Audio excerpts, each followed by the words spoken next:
तो वसुदेव के साथ देवकी का विवाह किया और खूब सम्मान के साथ विदा करने जा रहा था। रथ पे बैठा करके स्वयं रथ हाँक रहा था। देवकी से कोई प्रेम नहीं था, नकली प्रेम दिखा रहा है प्रजा को। प्रजा जय जयकार करने लगे कि महाराज कंस देखने में बड़े कठोर हैं लेकिन अंदर से बड़े दयालु हैं। देखिए अपनी बहन को कितने प्रेम से विदा करने जा रहे हैं। देवताओं ने कहा इसकी जय जयकार होगी, पाप करेगा नहीं तो मरेगा नहीं। आकाशवाणी कर दिया देवताओं ने कि सावधान कंस, जिस देवकी को तू इतने प्रेम से पहुंचाने जा रहा है,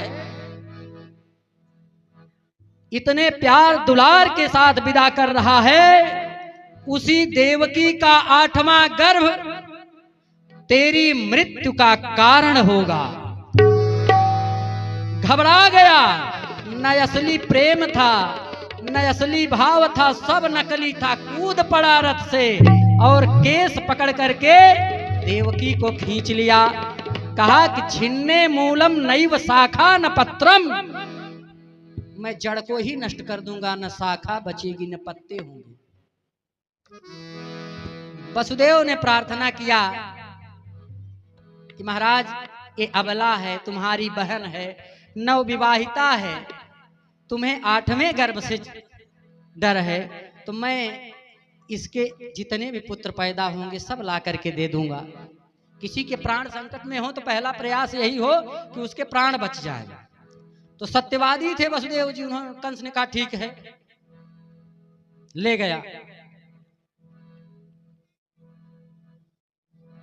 पहला पुत्र जब पैदा हुआ, कीर्तिमान नाम रखा, ले जाकर के कंस को दिया। कहा कि अपने वचन के अनुसार मैं लेकर के आया हूं। कंस ने कहा मुझे डर तो 8वें गर्भ से है, तुम बड़े सत्यवादी हो, वचन के पक्के हो, ले जाओ, मैं इसे नहीं मारूंगा। लौट गए कंस लेकर के वसुदेव जी अपने पुत्र को। नारद जी ने देखा, करे ये क्या हो गया, आकर के पहुंचे। नारद जी को गुरु मानता था कंस। नारद जी ने कहा ये बताओ वसुदेव जी आए थे क्यों? कहा कि उनके एक पुत्र पैदा हुआ था, वही लेकर के आए थे देने के लिए। मैंने कहा मुझे तो 8वें पुत्र से डर है, तो पहला है, ले जाओ। नारद जी ने कहा बड़े मूर्ख हो, एक कटोरी लिया, उसमें 8 बूंद जल गिराया और कहा पहली बूंद निकालो। चकरा गया दिमाग उसका, पहली बूंद निकले कैसे? फिर क्या किया, एक 8 पंखुड़ी का कमल लिया और कहा गिनो, तो जिसको 1 गिनता उसी को 8 गिन करके साबित कर देते। एकदम से दिमाग उसका डिस्टर्ब हो गया, पगला गया। कहा नारद जी आप कहना क्या चाहते हैं कि मैं देवकी के उस पुत्र को मार दूं? नारद जी ने कहा राम राम राम राम राम, अरे मैं क्यों कहूं कि तुम उसको मार दो। एक संत जी थे, जा रहे थे तो कुछ लोग शाही मार रहे थे। शाही कांटा फुला ले, मर नहीं रही थी। और संत जी जो थे वो बड़े पुरान शाही मरवा रहे हैं।